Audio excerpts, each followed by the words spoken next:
What's up mga kuys? This is me again, John Rihandumon, ang inyong kasangkajan dyan vlogger.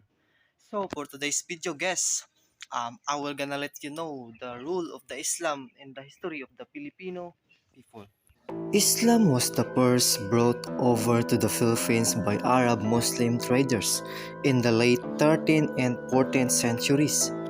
These merchants came from present-day Malaysia and Indonesia to the Sulu Islands and Mindanao. At the time, the inhabitants lived around the outermost small communities spread around the many thousands of islands.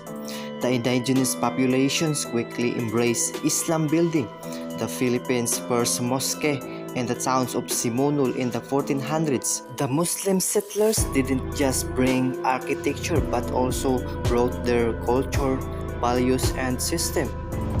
50 years later, Islamic influence rapidly ascended northward, reaching as far as Manila on the island of Luzon. When the Spanish first arrived in the mid-1500s, they were dismayed to find such a strong Muslim presence.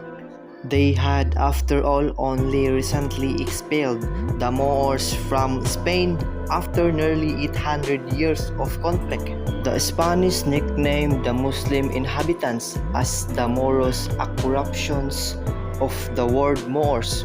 The Spanish quickly converted much of the Philippines to Christianity using the sword quite liberally.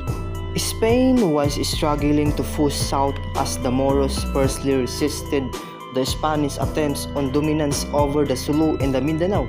It was not until the mid-1800s that advancing military technology began to tip the scales in the favor of Spain. However, locals' resistance to this matter still crafted up on occasions. Were it not for the Spanish colonization of the Philippines for 333 years, the country would have been a Muslim state like Southeast Asian neighbors.